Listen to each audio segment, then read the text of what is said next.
Hey folks, welcome back to another Fall Obsession podcast episode. My name is Sam Thrash. I'm your show host over here. Appreciate you guys pressing play and listening.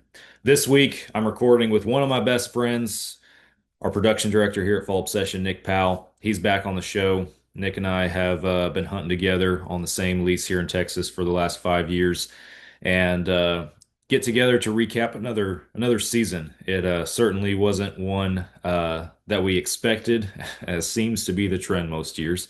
But a lot of great and valuable lessons were learned, and we reflect on some of those lessons and some personal growth that we both experienced based on some experiences that in the moment this season did not feel great. They didn't set too well with a hunter, but we came out the other side better for it. So we recap a lot and talk about some of that in this podcast, and also just about some of the deer behavior and some of the unique things that we saw as deer hunters down here in Texas in 2025. So we're everyday hunters just like y'all. We don't hunt high fence places. We have the same blue collar struggles as everybody else. Um, and so yeah, it's hopefully an episode that you guys can relate to. Hope you guys enjoy this conversation. Got some discount codes and some other information for you guys from our partners here at Fall Obsession Podcast before we get the conversation with Nick going. The first one is Hoot Camo. We love using Hoot Camo here at Fall Obsession. And if you want to try it out, you can go to hootcamo.com and use the code FallObsession15 to save money on your next order. Bear River Archery is the official bow shop of Fall Obsession. Justin Canaday over there at Bear River, he is the man, and he got us rigged up with some new prime archery bows this past season. And when Nick and I talk about our bow hunting adventures in this episode, we are shooting those primes this year and absolutely love that bow. It is just an absolute superstar. Can't say enough good things about it or Justin. So if you were in the North Texas area like I am, be sure that you guys go check out Bear River Archery. Stop by, let them know that Fall Obsession sent you. If you are not local to North Texas, you can still shop online with Justin and use the code Fall Obsession, all one word, lowercase letters, to save yourself some money at checkout. Tacticam Reveal is a podcast partner. We run Reveal cell cams here at Fall Obsession, and you guys will hear Nick and I talk a lot about some of the intel and the photos in this episode that we gathered this year from our Reveal cell cams. So if you guys haven't made the switch to cell cams yet, or you're contemplating, man, which brand is best? Which one do I need to go to? Trust us, we've used a lot of different brands and everything, and we absolutely love the reveals. They do the job, they gather intel and data better than anyone, and can't say enough about them. So go check out Reveal Cellcam. Finally, the Outdoor Call Radio app is a podcast partner. That is one place where every single week you can listen to Fall Obsession podcasts. If you don't know what it is an app that you can download on any device where you can stream hunting shows and podcasts on a loop every single day. So go check out the Outdoor Call Radio app, download it for free, and start streaming today. If you are a new listener and this is your first time tuning in to Fall Obsession Podcast, thank you, and make sure you hit that follow or subscribe button, whatever is up there on the streaming platform for you guys, and turn your notifications on if that's an option. That way you know every week when we drop a new podcast episode. You can also watch our podcast videos on our YouTube channel every single week. That's where we put those, as well as other gear reviews, educational content, hunting shows and films. We are a hunting and outdoor media production company here at Fall Obsession, so we put a lot of stuff on that YouTube channel. So make sure you are subscribed over there as well. Fallobsession.com is the website. That's where you go to find all of our different avenues of content. We also have our online store there where you can pick up a hat or a shirt and rep and support the brand if you're so inclined. We always appreciate that. And finally, if you guys don't know what Carbon TV is, you need to go check it out. Carbon TV is a free hunting and outdoor streaming platform where you can watch hunting shows, films, live feeds, podcasts, all sorts of different content from hundreds of different creators in the industry. And Fall Obsession produces 4 different shows on the Carbon TV platform. This podcast, our staff-inspired video podcast series called Couch Chats, is on Carbon TV, as well as our 2 different hunting shows titled Texas Dirt and Midwest Mindset. Guys, go check out Carbon TV, download the app, and start streaming today. That's it from me. We'll get this conversation with Nick started. Thank you guys for listening. This is another Fall Obsession podcast. The power lies within that middle ground. Hunting transformed my life.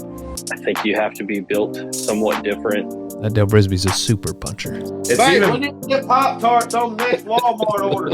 I'm serious. Because to come into this country and stay dedicated to that, it was pretty awesome. If it's only for one, then you've done your job. We have to do what's right for the wildlife, and that's our responsibility as hunters. Fall Obsession Podcast.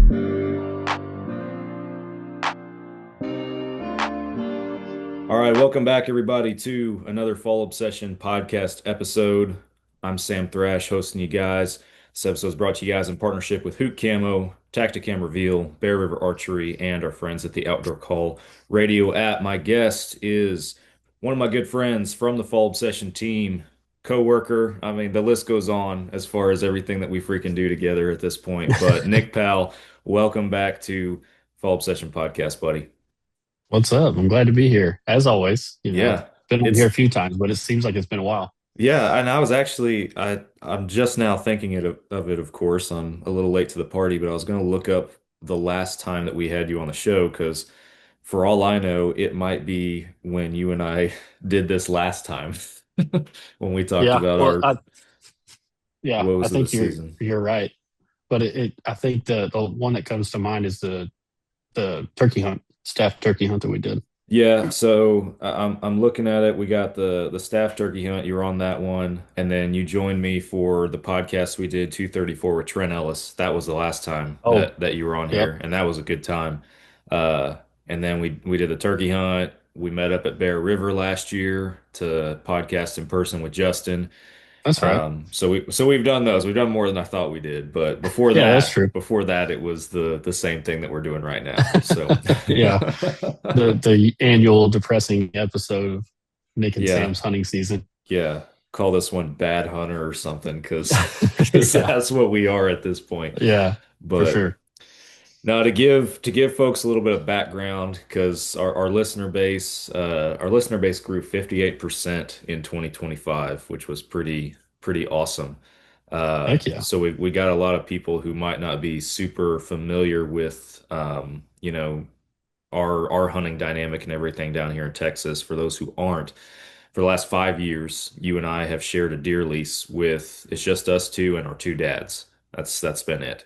Um, yep, just over 800 acres here in the North Texas area, and it's been challenging. It's when we talk about that every single year, yeah, but lessons learned for sure. I got, and we'll talk about in this episode, but I got some valuable lessons that I feel like I learned both the hard way or in ways I didn't necessarily expect this season. But then for you, you also have you got the opportunity to hunt somewhere else too this year. yep, You got access to a smaller piece closer to where you live. And yeah, it was loaded with some pretty nice caliber bucks yeah. for sure. You were chasing some studs out there and you were putting in the time too. So I figured that we would maybe start and give you a chance to kick things off talking about that property a little bit, and then we can shift to the Texas dirt property. Yeah, that sounds good. So as you've already said, we live in the North Texas area, and I got permission basically from a friend of mine that I go to church with, who owns a like around 100 acres on the east side of the town that I live in, and this area is known for just monster deer. I'm pretty sure Chad Jones killed a deer kind of in that same area within like a small radius or whatever. Yeah. But it's known for monster deer. We had monster deer on camera. And when I say monster deer, I'm thinking like 160s to 180s probably. That's a So monster deer to me. it's a monster deer to me too, for Yeah. sure.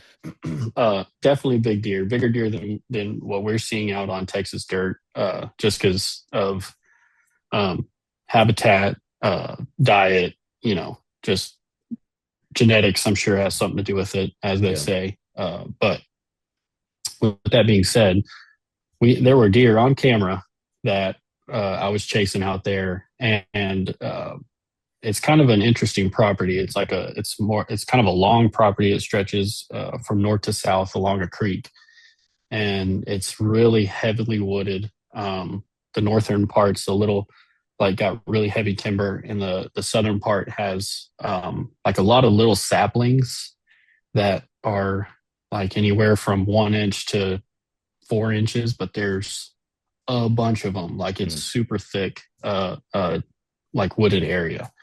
But and being by a creek, there's like a slough that runs on. So it runs north to south. The creek is on the east side.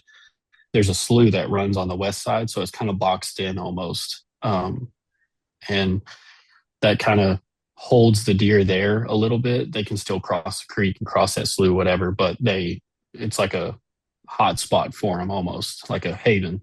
Yeah. And so there's a several different feeders set up along this stretch of timber. There's a northern feeder, southern feeder, and there's a middle feeder.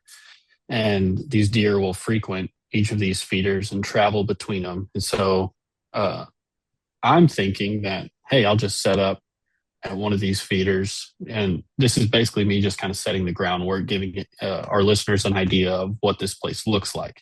Mm-hmm. And so basically, setting up on these feeders, but is what I think is the way to go, setting up on them. So that's what I do for a lot of the season. And so that's where I focused a lot of my time this season. I think I went out to the lease maybe 3 or 4 times this year, Mm-hmm.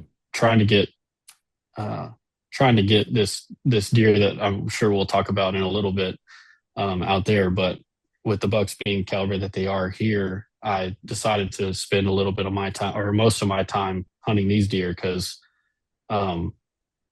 they're nice deer. Yeah. Anyways, And it's closer to the house, so it's super much closer easy to the just house. to Yeah, decide one morning you want to go out and hunt and make it happen. So for sure. And I can be at the stand in like 30 minutes from yeah, my house. So yeah, uh, super easy, and that's including the drive and everything. Super easy, super simple, and then I can still come home and pick up my kids from school that afternoon. So really nice with our schedule being firefighters to go out there during the week, and being able to take advantage of that was a blessing for sure. oh yeah, But uh, I say it was a blessing to be in the woods, but it turned out to be a it drove you difficult crazy at season. the same time. Yes, because and everybody I've talked to has said that this year just has been just a weird year, and it seems like all throughout Texas, a weird Yeah, year with deer behavior, with the rut times, with weather. I think all of those three things combined has just made our deer season here in Texas just super strange. mm-hmm. And the deer around here are kind of sporadic also. Like they'll show up one day at 10 o'clock in the morning, and then it'll be 75 degrees.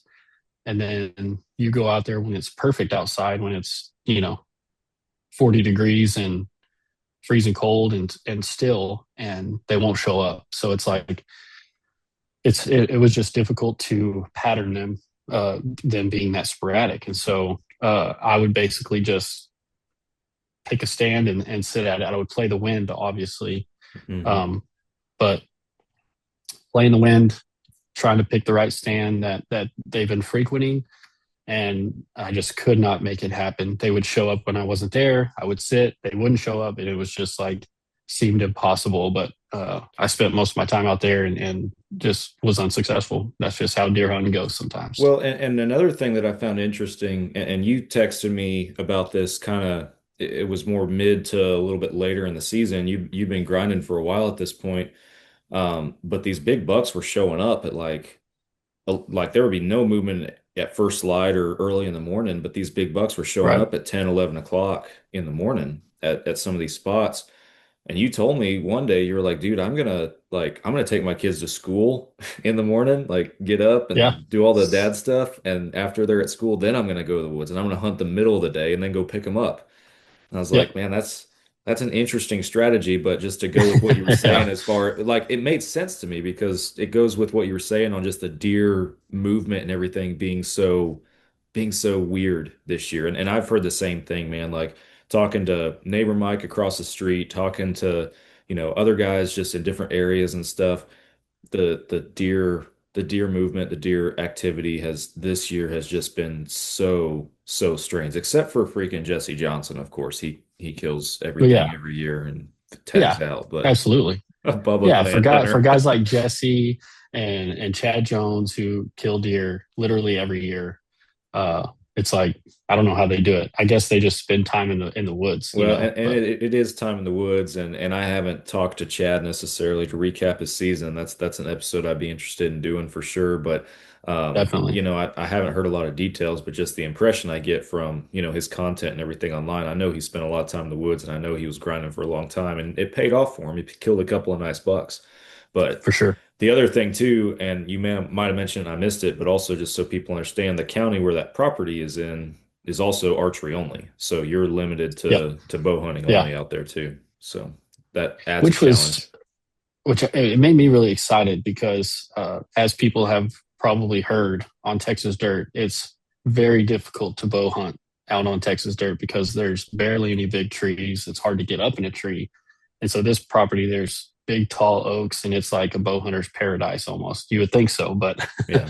being a bow hunter's paradise, you'd think I would have killed a deer this year. But there was two other guys, the owner of the property and then one other guy that hunts that place, and they were also unsuccessful. They weren't able Mm. to make it happen either. So I wasn't the only one. Makes you feel a little bit better about yourself. Yeah, I know yeah, how that goes. definitely. Well, yeah, so kind of transitioning a little bit to, and we call it the Texas Dirt Property for, again, new listeners who don't understand. We have a show on Carbon TV. Got a lot of episodes that we need to get caught up on, but we have a show on Carbon TV titled Texas Dirt, where we've been documenting kind of our experiences on this property since year one, since 2021. So that's kind of why we call it, just for ease of understanding what we're talking about. We call it the Texas Dirt Property so that people Yeah, know where and what we're talking about. But it definitely going into this year, like every year, I always have a plan. Like, I'm going to get out in the middle of the year and the off season, and I'm going to do all this work and everything. And of course, it yeah, never freaking happens that way. And everything the last year that's been going on personally for me, that's a whole nother story and stuff. But it obviously was taking up a lot of time, a lot of effort, a lot of commitment. And so it just everything got pushed off until August, September again. It felt like, for sure. yep, same. But still was able to do some of the adjustments that I was hoping to do, as far as put some cameras on some trails to try and see, okay, where do we have deer bedding so we can plan for hunting during the rut? Because that was the biggest thing from 2024 that I took away, was Yeah, like, we cannot be over these feeders on this property during the rut. And we talked about in that episode, a year ago, or we recapped last season, your experiences, and I know that you took a shot at a big buck that year on Texas dirt and everything, a big buck we were both watching. But that whole that deer's behavior, the whole pattern of his behavior, it was not what any of the other bucks were doing. And it's like, okay, we have to adjust for this, because this is what big deer do on this property. And I feel like yeah. we were making some moves, or at least we were moving cameras and trying to gather the intel to make those moves, but still it was never so, like, the cameras, despite moving stuff around and the intel they were giving us, it was never solidified enough in my mind to where it was like, yeah, this is the trail. This is the trail that I'm going to Right. hunt on the edge of that bedding, that I'm going to kill that big deer. And I get it, man. I get there's going to be people that listen to this that are like, man, it's time in the woods. Yeah, that's probably the trail. You just got to be there every day. It's like, I can't be there every day. That's Yeah, the problem. And I know that that's a problem that a lot of our listener base could probably sympathize with a little bit on that. But yep. it I know one thing that I do think made a big difference, and it was a simple thing, but the stand that we call camp stand, which is literally Hmm. 300 yards or so from camp itself. You just walk there when you wake up in the morning. Yeah, It's a bow hunting setup, but this was the third year, I think, that we've had that set up, and we moved the ladder stand farther back into the trees yeah. a little bit, because that was one of the big things, is like, man, I feel like you are so pinned down when you have multiple deer in there. And out of all the stands on the property, that's the one that seems like every single day, or just about, it's just getting hammered with Oh, does and, yeah, and little deer and absolutely. stuff. And moving that stand back definitely definitely made a difference. And that's certainly the time that I did get to spend out there hunting. That's where I spent the majority of it.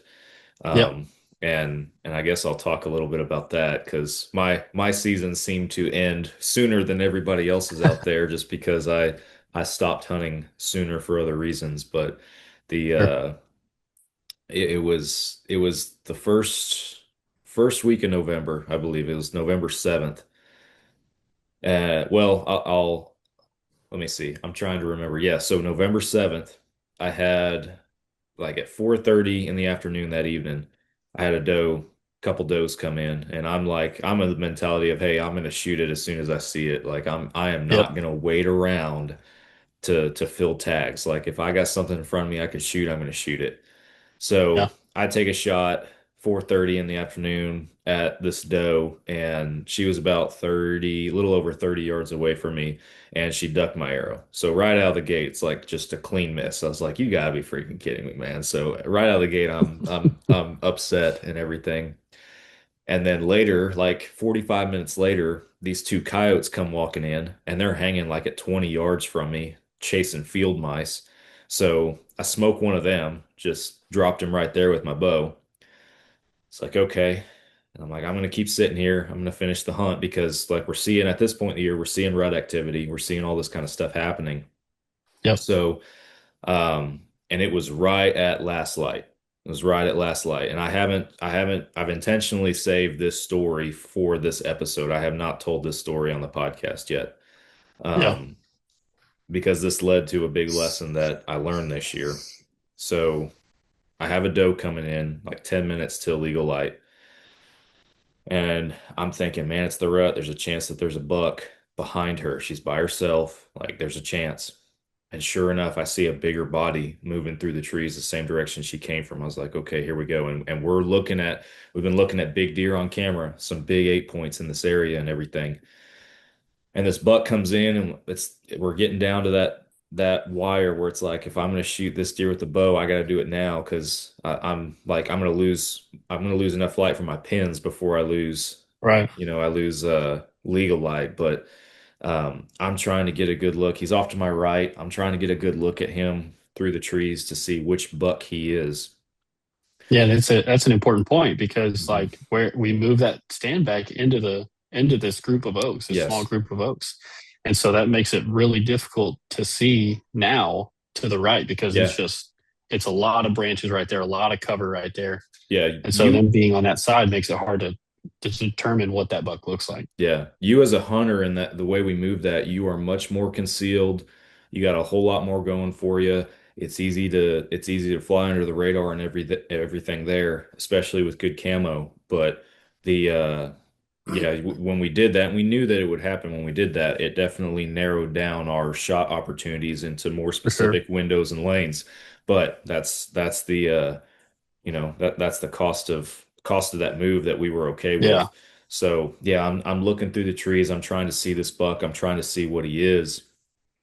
And he's kind of at this point, he's butt facing me at this point. He's facing away from me. He's only 25 yards, but it's through the tree canopy and he's butt away. And at one point he moves his head and I just see a frame. I see a frame and I'm like, okay, I'm gonna shoot this deer. So this buck finally he turns and finally he walks into one of my shot windows at 23 yards and I let one fly. Perfect shot. Um, he was slightly quartering to me. He takes off and runs.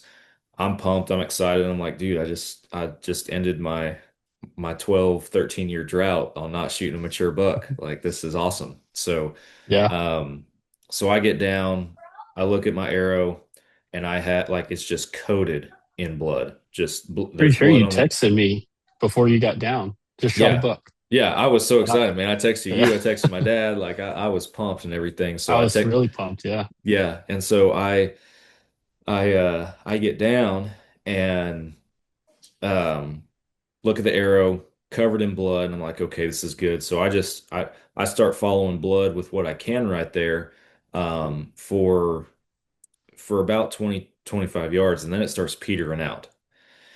And then I start getting worried. I'm like, this is not good. So Hmm. this turns into a much longer and more drawn out endeavor to try and recover this buck than I had hoped, especially with my shot placement. And I'm racking my brain too. I'm like, how is this possible? Because I know where I hit this deer, and I have an arrow that is backing up my theory and my memory on where I hit Yeah. this deer. It's telling the story the way I remember it right here. The arrow says it all. But where's the blood? Like I've gone 20 yards and I got no more blood. And in hindsight, I'm not going to use that broadhead again. That was my first year shooting that particular broadhead. I won't put them Hmm. on blast on this episode. I'm not going to do that, but I will be using a different broadhead next year. Um, so it turns into this long endeavor. My dad comes out there and he's helping me look. And then that evening, your dad and your sister were getting into camp and arriving. So Yep. they end up coming out there. You texted them like, "Hey, can y'all go help Sam?"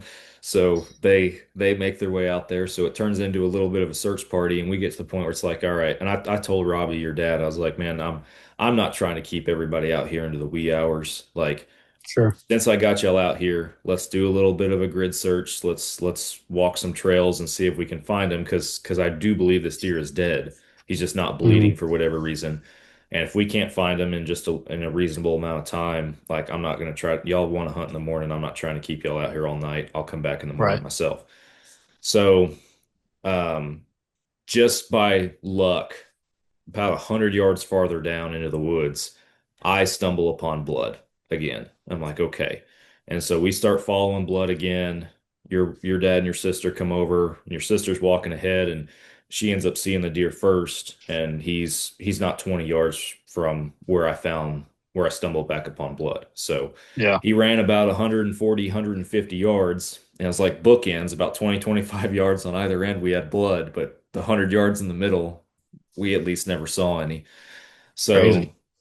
and that's where things got difficult for me, and this is what I wanted to share on the podcast now because this was an area that I believe I learned something, and it was something that I've never had to struggle with as a hunter. Because I walked up on this buck and it was not the buck that I thought it was. It was a different deer, a deer that honestly would be considered a cull buck. He was a big 6 point, is what he was. Um, we've had him on camera. We've seen him Hmm. before. But in the low light and as fast as things were happening, I didn't take enough time when he finally stepped into the clearing to verify that this was the big eight that I thought it was, that this was the big deer Yeah. that I thought I was shooting. And yeah, I mean, in hindsight, he steps in the clearing and I already made up in my mind that this was a big deer and I was going to shoot it. And so as soon as he stepped in the clearing, as he's coming in after the doe is the thing. So as soon as he stepped and I stopped him, it's like, this is it. Like, I'm not getting another shot at this buck. He's after this Right. doe. So I let it fly. And I didn't take the second I needed to verify what deer that was. So I am now very, very disappointed that in myself for shooting this deer. Sure. Not that he's, not still a decent deer and still going to fill the freezer. And, I Yeah. should be happy, right? I shot a deer with my bow, but I wasn't. I wasn't happy. And um, your dad and your sister were out there, and I could tell that your dad could tell I was frustrated with it Yeah. and everything. Um, and I told him I was like, this is not the buck that I thought I shot. And Hmm. um I was frustrated myself. I was a little embarrassed because we've talked Sure. a big game for a long time on we want to shoot big nice bucks out here, and let the younger ones walk. And not that this was a baby by any means, he wasn't, but Yeah. also like another couple years on this buck and he probably would have been a freaking stud. And so I'm very frustrated with myself. I I dragged this deer back to the truck all by myself. Your dad's just watching me. He's like, "You want me to grab an antler?" I was like, "No, I'm dragging this deer." I was Yeah. so frustrated, man. And then what really got to me in hindsight was like I get back, my dad's at the truck. meets us there. We get the deer loaded up. Your dad and sister, at that point, they take off back to camp. Me and my dad are going to go dress him out and then take him into town, take him to the meat processor. So I when my dad and I go to field dress him and everything, I'm still very frustrated and disappointed in myself. And what got to me, and in hindsight, my big regret, I mean, it's okay to be disappointed. You made a mistake. I made a mistake. Um, it's okay to be disappointed with yourself, but how you bounce back and how you still follow through and pay respect to that animal, that's where I failed. And Mm. that's where I had to learn from, again, another mistake, and I feel like led to some personal growth because um when we dressed the deer out and everything, my dad asked me if I wanted to take a picture with the buck, and I said no. And I didn't. I didn't take a picture with the deer. And it, like, by the time we had dressed him out, taken him to the processor, got cleaned up, come back to camp, and we're eating dinner, I was already regretting that. I was like, Mm. man, like that's when it all set in. I was letting my emotion in the moment govern my decision and like push my frustration to the point where I felt like I wasn't paying that animal the due respect for giving its life and providing meat for my table, right? Right. And when I say respect, like, it's not that I was, being cruel or not taking Yeah. care of the meat. I'm not talking about anything like that. In my mind, when a hunter takes a picture, for example, with an animal that they killed, they're proud of that harvest. And I mean, some people, you could look at it and perceive it as bragging, but it's also a pride thing. Like, a lot of work and effort went into that success and everything. And, that's a proud moment for a hunter. And it also, I believe it is an avenue and a form of paying that animal respect. Doe, Yeah. buck, whatever it is, big, small. And I did not do that despite having the opportunity to. And I Right. regret that. And even I remember sitting back at the camper with my dad, and I was like, "You were right. We should have taken a picture." And I was disappointed myself. Yeah. And I told my dad, I was like, "Man, I'm gonna have to think about this one for a while because I've never felt this way after I shot a deer, like, or after I Yeah. recovered a deer. I have always been excited and happy and, enjoyed it and had a positive reflection on it. I was like, I don't feel any of that right now. And Yeah. that was something that was really frustrating for me. And again, just that kind of, I had to take kind of a step back from that after that and think about it for Sure. a little bit. Um, and it also allowed me to kind of examine my own priorities with hunting. And, it's no secret to anybody who's listened to the show for a long time, but I've been bow only for 13 years.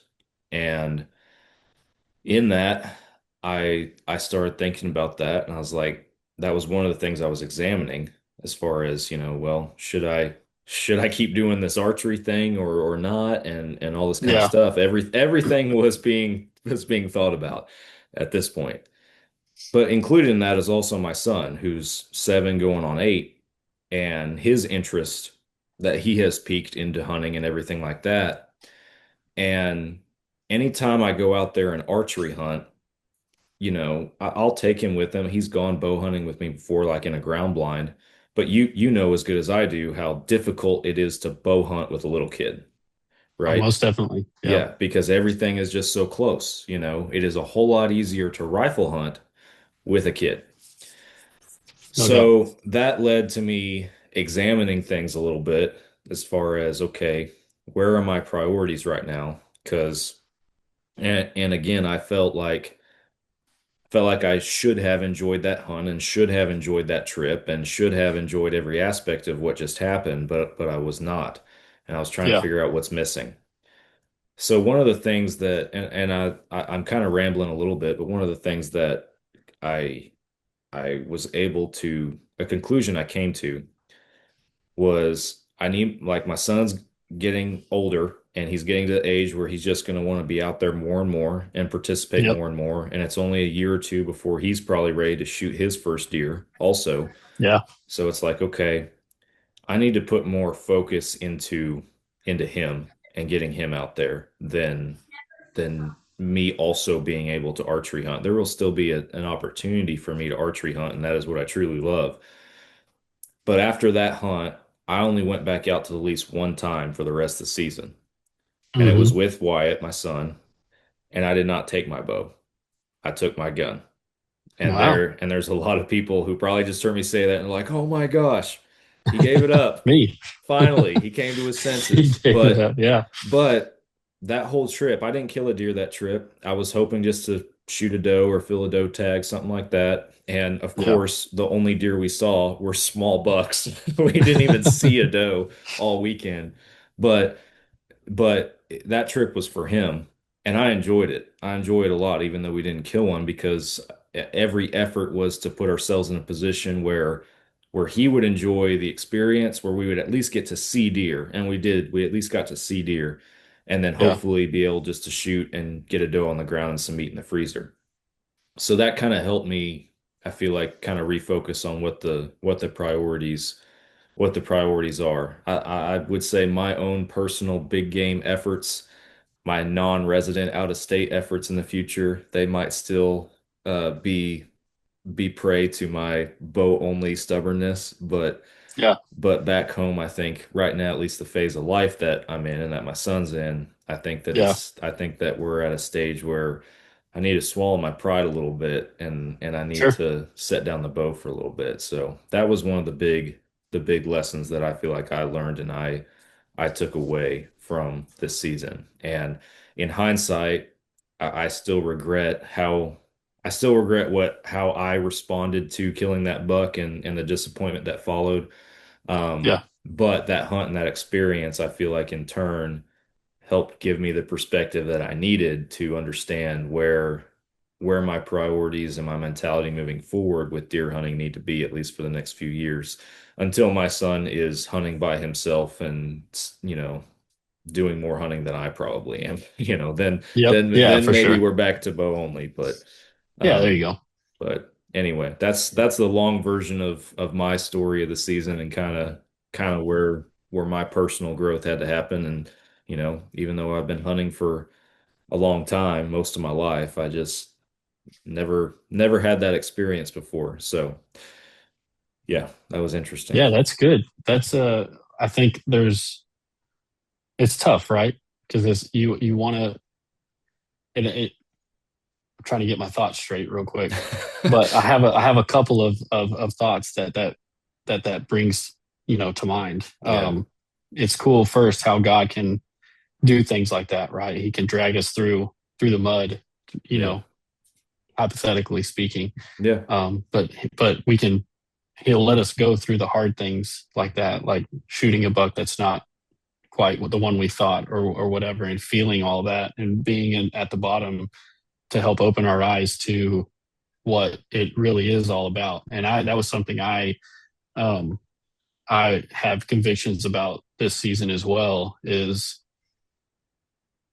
and I think social media has kind of and like the way the hunting industry is very much involved online, and all the stuff you see now, like I'm on a couple of forums on Facebook, and I'm seeing deer posted every single day, big deer posted every single day, and I'm like, how are these people killing these deer? Because I can't even get one to walk in front of me. yeah, yeah, And it's you start comparing yourself, and you start wanting to be able to post that your grip and grin and your big deer on these Facebook pages, and then that's what, and I'm guilty of this. That's what your mind kind of goes after every single day. Every single time you go out to the woods, you're thinking, man, this could be the day that I get to hold up my grip and grin, my big deer in front of the camera, and I get to be the one that everybody praises and everything like that. And um, I was guilty of that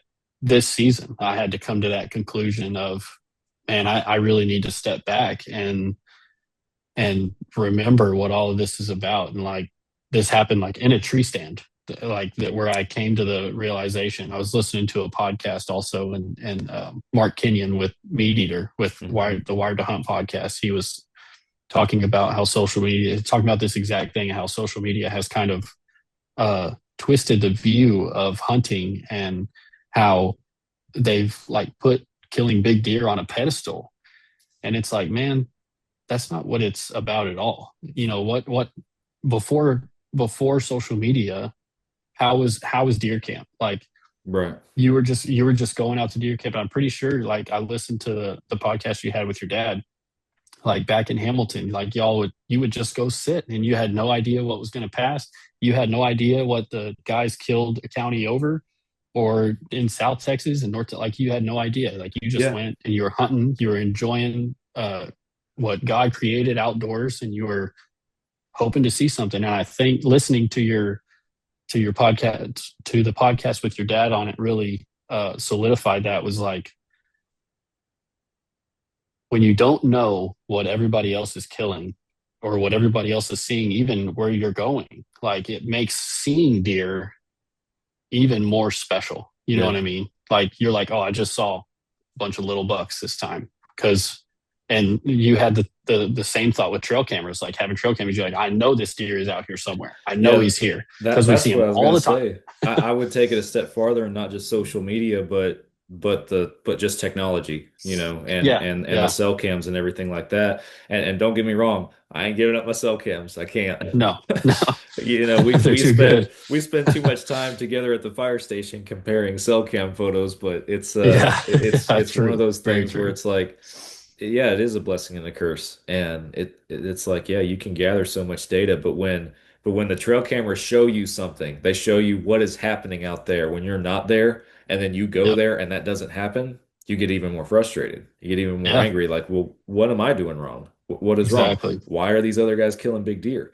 And even that, like, that was something that I had to, that came into perspective, and like I said, I regretted not taking a picture with that buck.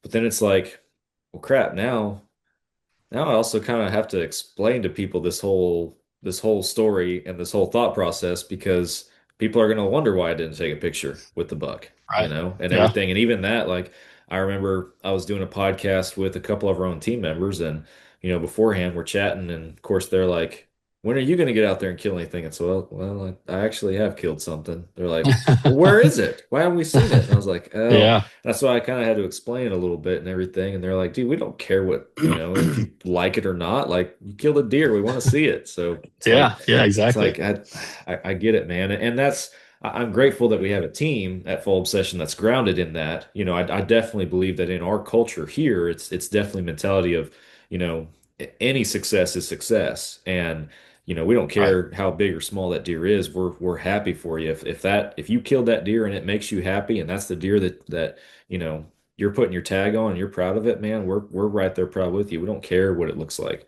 Yeah. And that's definitely the culture we have. And honestly, I feel like even the majority of people on social media probably see it that way. Sure. But kind of back to your point, it's almost on us. It's more Like internal. Yeah. yeah, of course, if either of us killed a big deer, we're gonna probably put it on our Facebook. We're gonna Yeah. share it with Absolutely. everybody. And when we do that, if there's ever a year that I finally get to kill a big deer, right? And I do Next that, year. there, It's yeah, always next next year, year. always next year. If I ever do that, there's probably going to be somebody that looks at my picture and feels that way, like, oh man, Yeah. why can't I kill a big deer like Sam? It's like, well, Yep. took Sam a long Sam, time. Sam had some struggles for Yeah, sure. Yeah. but you get what I'm saying. So, um, Definitely. yeah, it is internal and everything, and I do think, to your point, kind of circling back, that social media plays a big part in that. Either, yeah, a lot of it is internal, I think. Well, I yeah, don't I doubt there's think people out there that gloat and boast about killing big deer. I know they're out there. But most of the time it's just sharing success, and it's on us when that own personal jealousy starts developing inside, exactly. that's on us, and that's what we have to keep in check. So, Yeah, and I think you said it better. It is technology in general. And like my conviction just came from social media, and how like every day I would just see people posting these big deer all around Texas, and it's like, man, what am I doing wrong? What can I do differently? And you just start getting in your own head of like, okay, this is going to be the hunt. And like every time you go to the woods, that's what it becomes about. And it's like, man, that's like I had the conviction that that's not what it's about at all. And then it just, turning that leaf made me more grateful to be out there and and it made me more like just more observant about what was going on around me. Like, what kind of tree am I sitting in? Like, let's do that, like to make time pass and just like not be so focused on the grip and grin that you're going to post on Facebook so you can get some congratulations. Right. So Right. Yeah. that's cool. Well, and speaking of technology, because that did play a part in my frustration as well. And actually, it's funny because as we're talking, it's likely just the wind, but my reveal Oh cell yeah, cam is just sending they're me going sending nuts. me a ton of notifications right now. Yep, mine too. Yep. So Let's see. We're the live. Let's see what's yeah, on here. we're live. Let's share what we got. So that was Yeah, another just the thing. wind. Yeah, I figured it's freaking howling outside. The uh, another thing that just kind of rubbed a little bit more salt in the wound was I shot that buck. That whole hunt took place on November 7th, I believe. And so I hunted all day November 8th as well. And then Hmm. I hunted the morning of the 9th, and then I went home because I think we had to work on the 10th or something like that. Hmm. And the evening of the 9th, I got a trail cam picture from that stand at 4:30 in the afternoon, and in the exact same spot where I shot that buck, the big eight is standing right there. And so immediately I'm like, why? What am I doing? As soon as I leave, that deer is in the daylight, standing right there, an absolute toad of a deer. Would Yeah. have been the biggest buck of my life, and he's sitting there. And I'm getting fired up about it right now, even. But it's like, so I had to reel myself back in like immediately, like, okay, it's a good thing that I'm not sitting there right now because I just filled my tag. I don't have another big buck tag for that county. And if that deer would have walked out, I definitely would have been tempted to do something that I should not do. I believe I have the self-control to not. I know I Yeah. do. Yeah. Been there before. But by golly, that would have sucked if I'm having to It would have sit been in the even worse. stand Yeah. and look at him. And then I'm like, well, why couldn't I have just not shot that buck that night and stayed another day? And it's like, well, yeah, I totally could have. And if I had done that, if those two things had happened, I would have shot a really nice buck. But how are you supposed to know, right? How are you Yeah. supposed to know? So, and I did end up telling myself, I was like, you know what? Again, just in my own self-reflection, eventually it was I need to be grateful I killed this deer. I am grateful I killed this deer because for all I know, I might get to hunt the rest of the season and not even lay eyes on another buck, for all Right. I know. And by golly, that's actually what happened. So again, a silver lining in all of it, I guess, in a Very true. roundabout And way. if those two things would have happened, you wouldn't have learned that lesson that you did.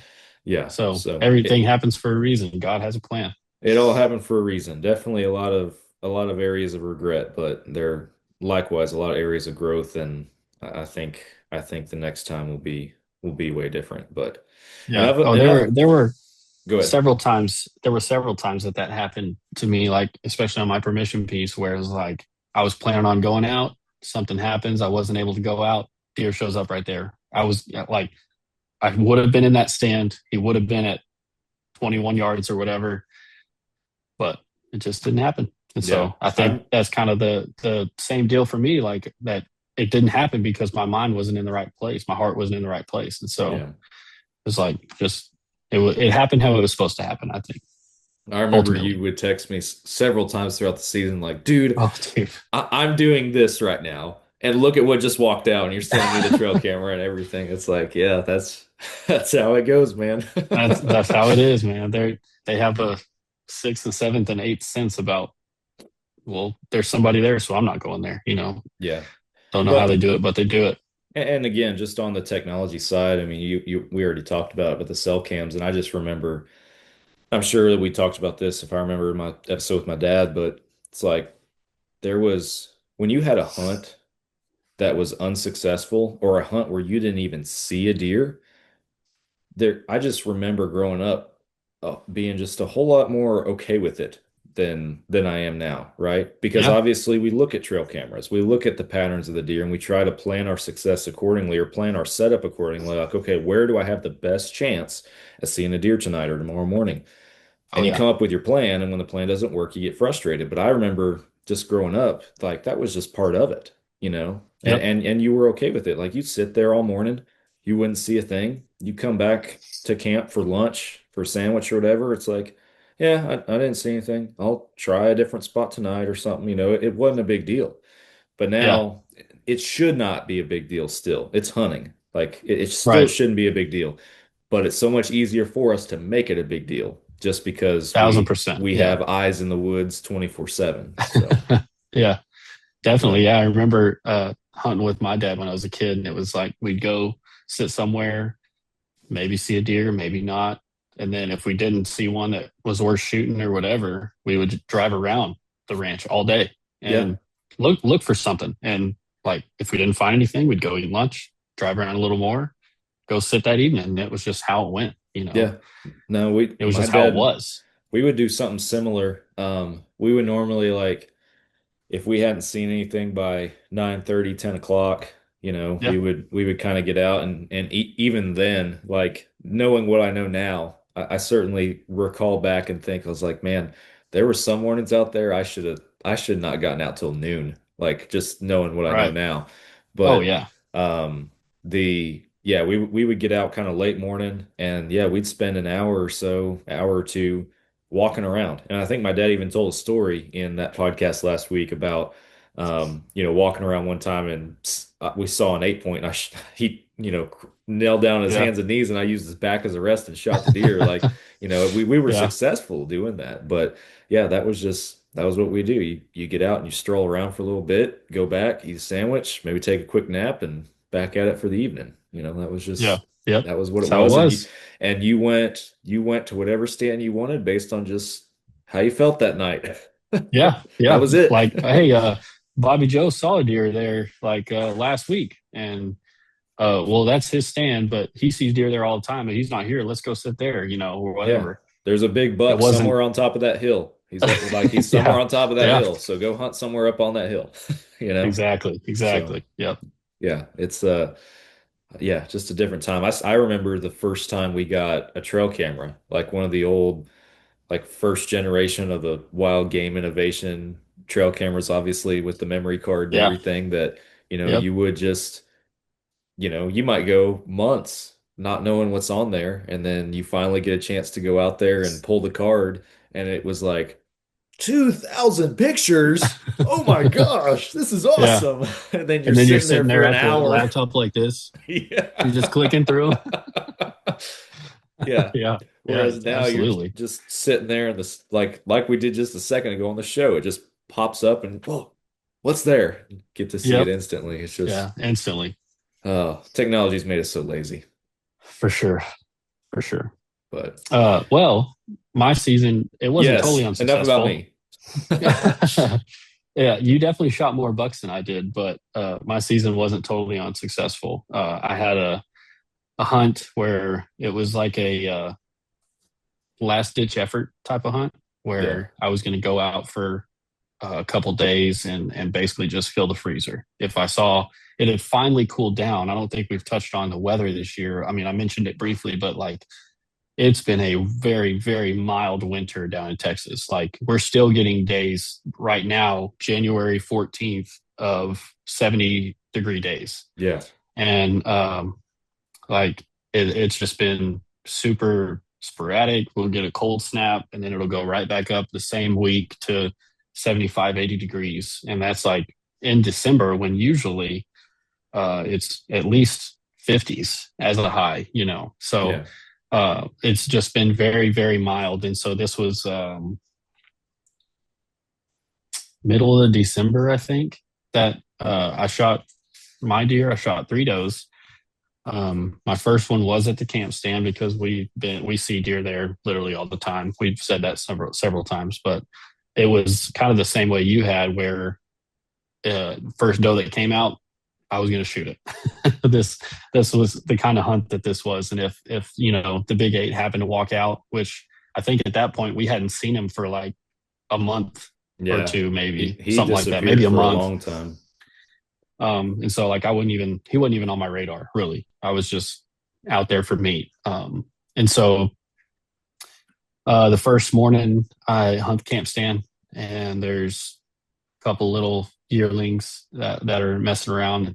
Like right as the feeder goes off, 2 yearlings come in, and then 3 more yearlings come in, and 3 more come out from the other side. And it's like finally, after having like 7 or 8 yearlings around the feeder jacking around, a big doe comes and she's like, you can tell she's an older doe. She's bigger, way bigger than all the other ones. She's kind of pushing. You can tell which yearlings are hers too, because there were 2, all but 2 she would push around, kind of put her ears back at and everything else. So I was like, all right, she needs to go. And so able to get a shot, put her down right there at the feeder. And that was, I had a bad shot on a deer earlier in the season. I don't think I've talked about that yet, but saw a buck, had a good shot, kind of rushed it a little bit, shot through some branches, hit a branch, ricocheted, put a bad shot on him. I think he survived. So like it wasn't a lethal shot by any means. So like my confidence was just super low in bow hunting, period. Been there. And so put a shot on this doe. Like I practiced, even like I would shoot pretty often during the season. Put a good shot on this doe, and she dropped right there, which is exactly what I was hoping to do. Because later that day I was going to kind of play the wind and walk through kind of an area we think that big eight's going to be, but I wanted to at least put a doe on the ground. So put a good shot on her, put her down, took her to the processor, came back, had like a walk around type, not spot and stalk, but like a still hunt kind of hunt during the day. Jumped a few deer, but didn't get a shot on anything. Saw some rut activity, which was pretty cool, like in their bedding area. But then that evening, I hunt a stand we call the West Clearing, which is a feeder is kind of on a right off of a like a power line clearing.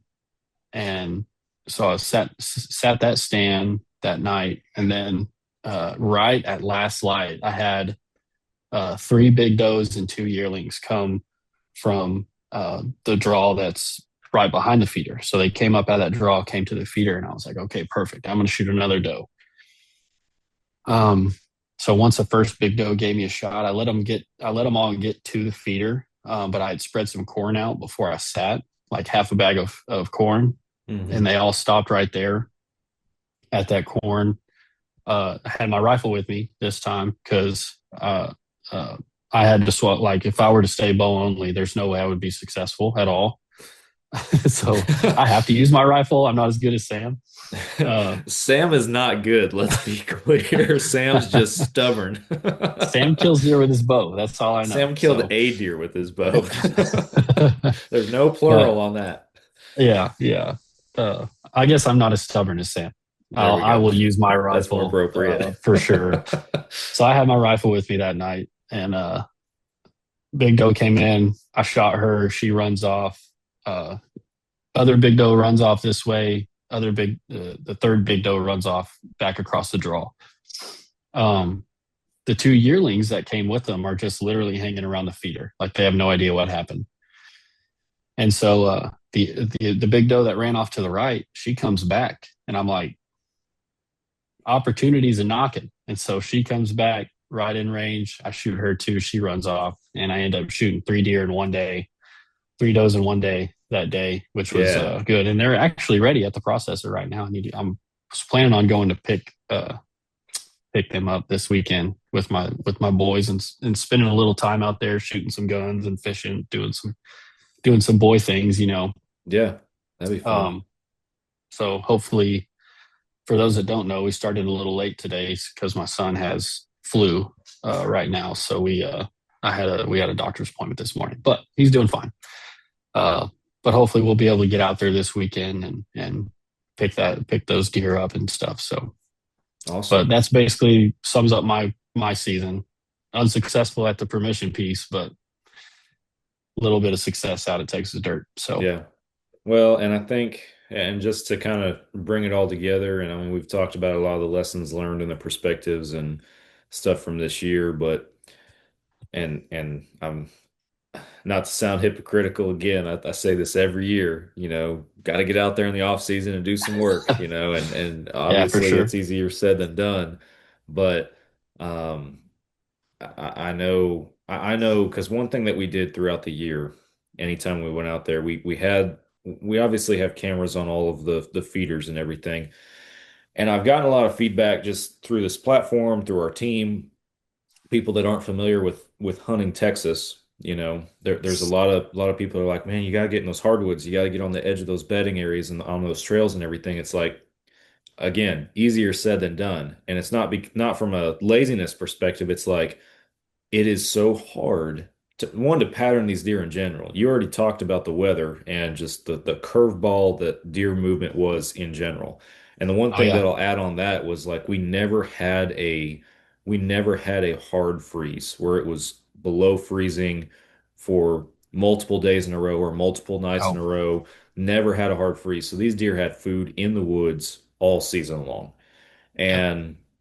And that plays a part in it. But on top of that, our patches of hardwoods, like just these little scrub oaks and these small little patches of woods that these deer bed in or travel through, you start walking in there, like you can find a main trail. I put cameras on multiple main trails in one bedding area where the buck last year that you had a history with, where he was coming in and out of during the rut.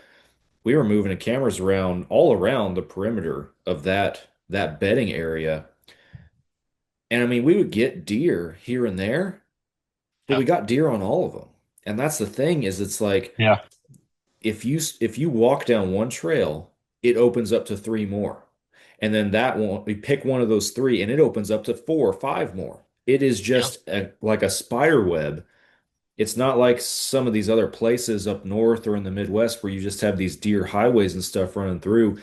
It is literally like a spider web. And then on top of that, the undergrowth is so much in these bedding areas that eventually you follow a trail far enough in there, it's going to get to the point where the opening that these deer are traveling through, like for the next 20 yards, is only waist high. Like if you want to keep going, you got to crawl.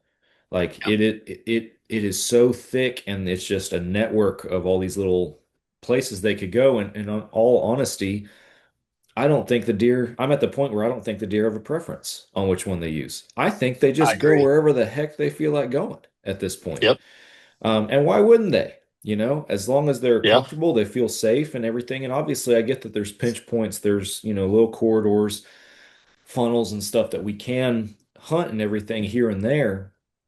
But even then, just cameras on those places, the consistency wasn't there for me to feel like for the time I can spend in the woods right now, it is worth me Yeah. sitting at this spot for a long period of time. Yep. So that's the frustration. Now, I do know, especially talking to my dad, he has some plans where he wants to put a couple different types of setups in there, maybe a couple more tripods for rifle hunting and stuff that would be good for that. I know there's one spot he's looking at going over a mesquite thicket and everything that over the years we've seen deer pass through, but we don't really have a good way to hunt it. And he's at the point where he's like, let's put a tripod kind of up on this hill so we can see over it, and then cut some shooting lanes through that mesquite thicket. And just as you see stuff passing through, you can line up on the next clearing it's going to walk through and try to get a shot. And he's not Yep. wrong. The other thing I think that influenced some abnormal deer behavior for us out there was I do believe that there was a significantly greater amount of oil field and well traffic out there than there's been in years prior. And for those who don't know, the landowners that we lease this property from, they also have oil leases on the place, and there's a dozen active wellheads on this property Yep. that like every single day you have guys driving the main road in their oil field trucks to check sites, or if something goes wrong, then you have more trucks coming out there for repair. Um, and at first, when we saw that, we're like, man, that's not a bad thing. Like for me, I drive a white pickup. It looks, to a deer, it looks like a oil field truck. I could just park it on a well pad and get as close as I can on that well pad to my stand and walk in from there. And we based a lot of setups off of that when we first set the Yeah. place up. And not that that theory isn't accurate, but I do think the increase in traffic this year, for whatever reason, there was so much more. I do think it had an impact on wildlife and deer activity out there. Yeah, I would agree And with that. and additionally, like I have a stand. Last year we had two stands on the south side, the very south side of this property. One of them got tore up by the cattle last year, and I never Yep. set it back up this year. I just didn't even put in the effort to try and put it back up. It's in a good enough spot that maybe adjusting it a little bit's okay, but the area itself, there needs to be something there. So next year, trying to revamp something in that area, I think is would be beneficial. But then additionally, the other one that is still active on that south side, I never sat it once. And I don't believe you did either, that ladder stand I Mm-mm. have way down south. No, I Um, didn't either. and and again, looking at the camera, in the past, that was normally a pretty hot spot. Like you could normally see some does and during the rut, some nice bucks coming through that area. And I would spend probably just as much time hunting down there as I did up by camp. But this year I didn't sit at one time because even the doe activity, it was like the same three does and two of them were small that showed up every single time that a deer showed up, it was always them. And I don't for a year I don't think I've had a picture of a buck down there. But when Yeah. we actually drive down there and look, at some point after the season started, the power company came through there and they cut all of these trees down for a new power line that runs across the south side of the property. So how much traffic was that? Bringing all that Right. equipment in there and cutting those trees and everything like that. That's a huge impact on the deer activity and everything out there. And I don't know what the power company's doing out there. You've gotten pictures on one of your cameras at a stand on a couple dudes driving by on an ATV or UTV. I think even just the other day I saw them on there. It wasn't that Yeah, I long think ago that they came it was back. yesterday. And at first we were like, who are these guys? Like it was kind of a Yeah. startle the first time they showed up, but it's like, okay, they're definitely not poachers or somebody that's not supposed Yeah. to be out there. Because one, they're dressed exactly the same. They got the same work costume on. Yeah. And two, they keep coming back and driving through and they don't have Right. guns or nothing. It's like, okay, they're workers, they're working on something out there. But even that, they're driving literally in between your camera and the feeder whenever they do Yep. that. That's gonna disrupt deer activity. So 100%. Yeah. that's that's frustrating for sure because those are things that we don't have any control over, really. Yeah. And Yeah. what are you going to do? So, Right. I share the sentiment of like earlier on when we first got this lease, we were like, oh, there's oil field trucks. The deer are gonna be used to movement, used to trucks driving down the road. That's gonna be great. And I think it's been quite the opposite, especially with the well, increase in movement. I don't think that the deer aren't used to it. I mean, every deer on that property since they've been alive and they've existed, there's been trucks driving those roads. Yeah, They're for not they're sure. not foreign to it. But also, anybody listening to this show is smart enough to know that they're not going to want to coexist with it either. And Yeah. if you're a deer and you're used to a truck driving down the road every day or whatever, like a pickup, then okay, you might be used to that. But when you get all of these trucks and heavy equipment driving through to cut trees and do all this stuff, obviously that's not normal. We're not going to be Yeah. around that, or an 18 wheeler driving through to one of the tank batteries out there. We're not going to be around that. That's something Right. different. That's something abnormal. So, Well, and I think they get so used to it that they know when not to move, mhm. even, so Yeah, it's like if all this movement is happening during the day, well, all right, we're just gonna stay moving during the night when it's safe, when there's no movement during the yeah, day. So I think it did quite the opposite of what we thought it was gonna do. But yeah. what are you gonna do? Yeah, those are uncontrollables, and I mean the most you can have is try to have some coordination with the landowner and maybe understand, what to expect out there in a season as far as, hey, do you know if anybody's going to be doing any work out here this fall or something like Yeah. that, and maybe at least get you a heads up. But yeah, I mean, obviously the deer hunters are not the are not the money makers out there. We're the Right. lowest Right. people on the totem pole out there as far as, it being a money maker for the landowner. So it's Definitely. yeah, yeah, that's the boat that you're in. So. We don't really have a very strong leg to stand on. Yeah. And man, like the little stuff that frustrates me too is like this is the first year that I feel like I had it dialed in on feeders and cameras as far as batteries and consistency. Like I feel like the feeders for the most part stayed full all year Yeah, long. The batteries for the feeders all kept working all year long. And like because in previous years that's been a huge frustration is we had cows that would tear stuff up or solar panels that would break and the battery would die and then we don't well like how long has this thing not been feeding out or anything like exactly. that. And this year I feel like we had it dialed in and then all this other stuff happened. It's like, oh my gosh, can't catch a break. Right. Yep. Yep. And then the weather, like that just is icing on the cake, like just with Yeah. it being weird, which I think, I don't know how much truth there is to it or how much studies there is to it, but like the weather, I think, threw off the rut as well. So it made the rut like had a little bit of rut activity in October and then a little bit of rut activity in November. And even when I was there mid December, like deers were coming to antlers, like rattling antlers. And so it's like Yeah. there wasn't like a solid 2 weeks of, okay, the rut was from this day to this day. And then with a little bit, trickle here and there, it was like there's full on rut here.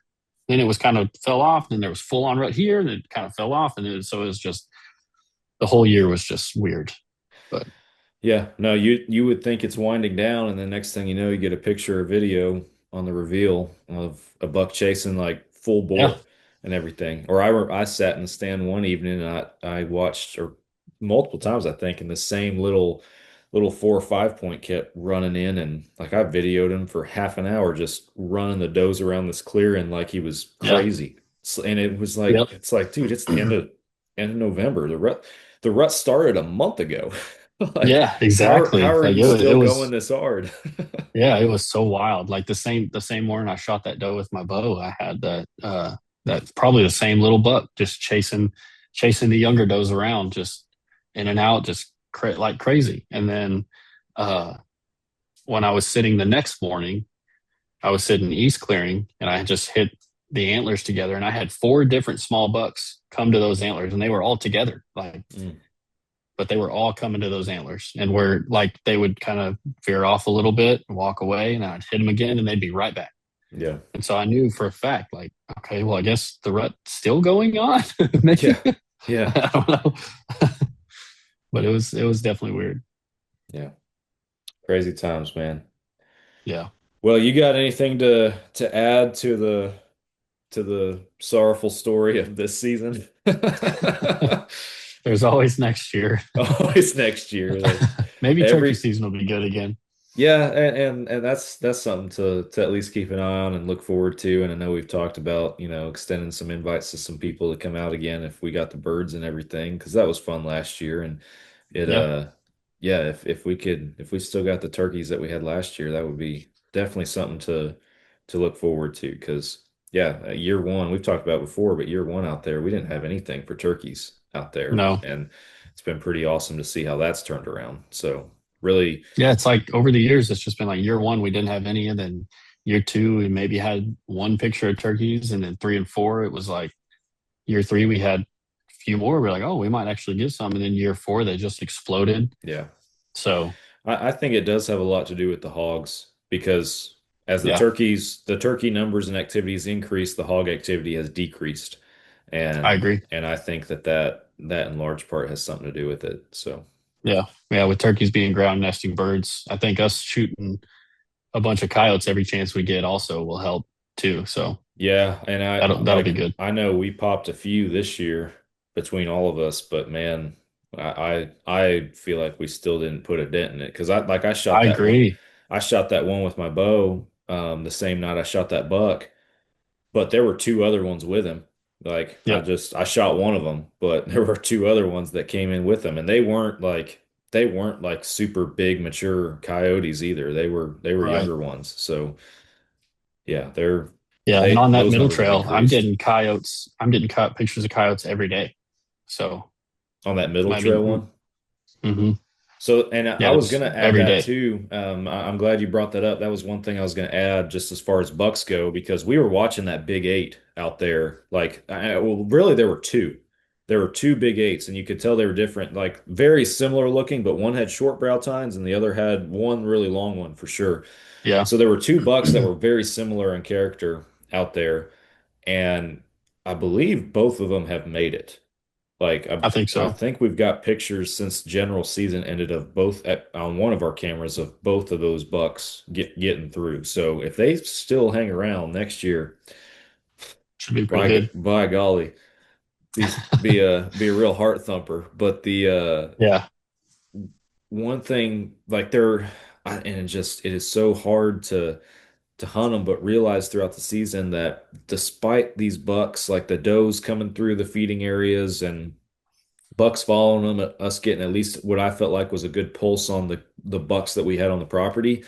There were bucks that we still never saw until just by happenstance. Because I remember you put that camera on that middle trail up on that hill, which is Hmm. just this little clearing that we've been kind of looking at on like Onyx maps and been like, man, let's check this spot out. We put a camera on there and you got just one picture one morning of a 10 point in there. And we've been looking at sixes and eights all year long. We hadn't seen a single 10 point. And then there's Yep. this big old 10 point up there on that hill that we had never seen. And this is late season at that point. Yeah. And then there was one morning at camp stand, got a picture on the cell cam of a different 10 point, a beat up buck. Like he had busted tines, like hair all messed up, like he was a warrior. And he just came Hmm. walking through there.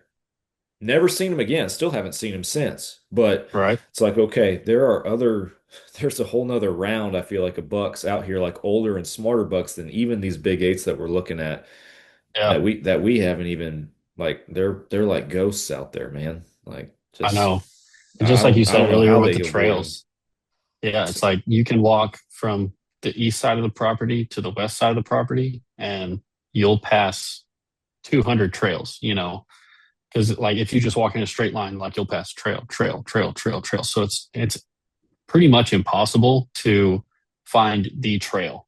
You know what I mean? Like you Yeah. said. So like, and these bucks just take whichever trail they want. you Well, know? and it's like so like on the north end, north of the camp stand, we got 80, 100 acres up there of just mesquites. And when Yeah. I say mesquites, like it is dense enough that you can't see more than probably 60 yards through it. But it's all close enough together that the deer feel comfortable going through there and they can go any way that they want through Yep. there. And they just pick and choose based on where they feel like going, but it's tight enough that they feel safe and open enough that they can still see stuff and still maneuver around easily.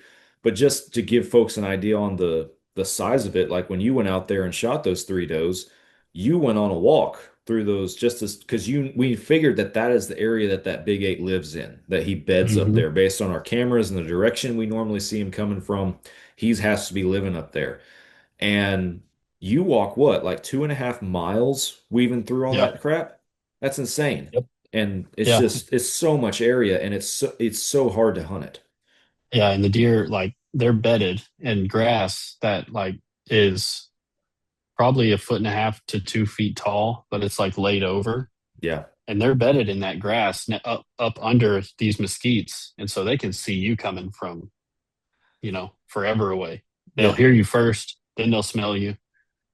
And then if they see you, they're gone. So Yeah. it's like, and I jumped like half a dozen, like 6 to 10 deer when on that walk. And I was like, this is impossible. There's no way to do this. Yeah. And I was hunting with a rifle.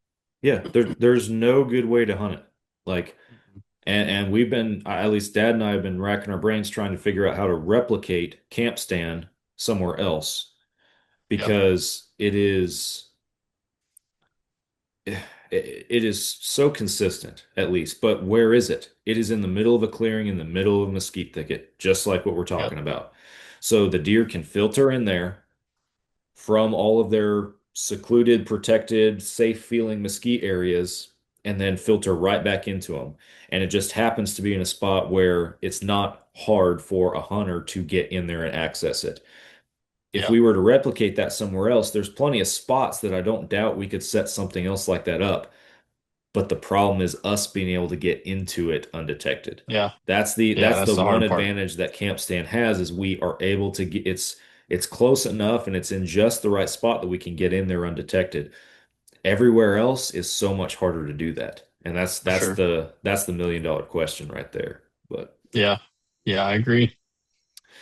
well, Maybe next man, year we'll figure it out, yeah, you know? next year will be the year. Well, we've been going for a while, man. You got anything to add before we wrap it up? That's all I got. All right.